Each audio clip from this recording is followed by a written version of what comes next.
sorry, Annie. I've spoken to more than 1,000 people claiming to be your parents, but they were all liars and fakes. Gee. Are you certain? Yes, sir. None of them knew about the locket. I'm so sorry. I was sure somebody was going to be my mother and father. Mr. Warbucks, this is just arrived by messenger from the FBI. Ah, fine.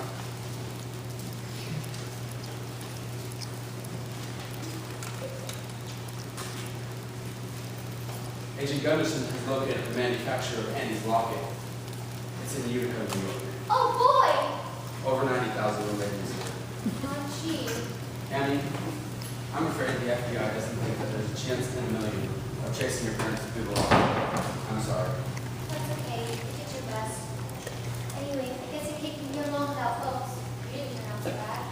Grace, Yes, sir? do you have those legal papers I gave you the other day? Right here.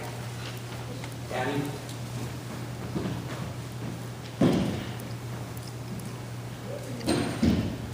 I want to adopt you.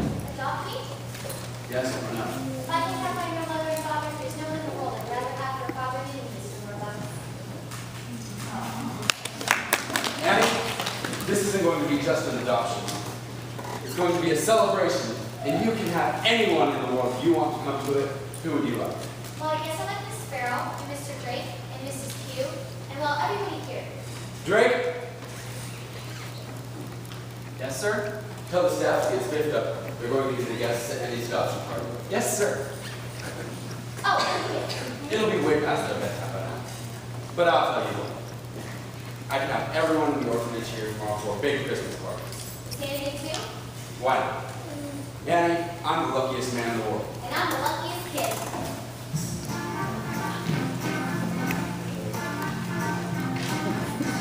Together at last, together forever. We're tying a knot, they never can sever.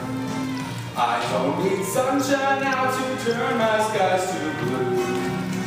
I don't need anything but you. Yesterday was plain awful. You can say that again.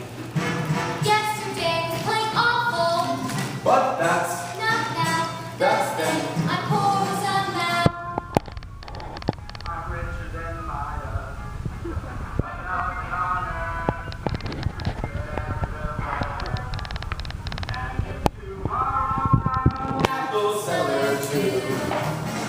I don't need anything, anything, anything. I don't need anything but you.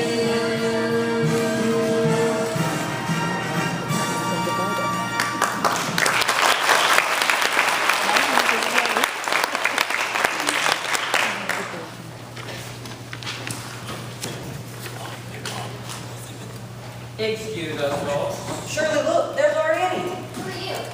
Honey, we're your mom and dad. Mudge is the name, Ralph Mudge. And this here's your wife, Shirley. And you're Annie Mudge. Annie Mudge. We loved you, Annie, but we had to leave you behind. We've seen a great number of people move. I expect you'll be wanting proof of who we are. Here's our driver's license and any birth certificate. Baby girl, name Anne Elizabeth Mudge, born to Ralph and Shirley Mudge, New York, October 28, 1922. October 28, that's my birthday. Ralph, look, Annie's wearing a locket. When we left Annie at the orphanage, we left half the silver locket with her kept the other half. Yes, it fits perfectly. Oh, thank God, Ralph, she's our Annie. Mr. Mudge, what about the money? Well, we ain't got much, but we'd be glad to give you whatever. You mean that you haven't heard that I've offered a certified check for $50,000 to anyone who can prove that they're Annie's parents? No, sir. Anyways, we don't want no money. On the other hand, Ralph, know that little pig farm out in New Jersey? With $50,000, we can afford to bring Annie up right in the country. Mr. Mudge, do you mind if we keep Annie until tomorrow morning? Christmas, and then you can come and pick up Annie on the check. Whatever you prefer, sir. Bye, Annie love. Until tomorrow morning, honey. And then you'll be spending the rest of your life with us. Oops, pardon me, Blondie. Merry Christmas. Well, this is Wonderful news. Drake, champagne. Yes, sir. We must celebrate, because we've just had the most wonderful news in the world. Annie has found her mother and father. I propose a toast. To Annie Mudge. To Annie Mudge. Annie! I've lost her. I've lost Annie. Sir, I have the strangest feeling that I've seen that Mr. Mudge before, that he's not who he says he is. Then I won't give her up until we're certain. But how? I'll find a way. I'll go straight to the top. To the President of the United States.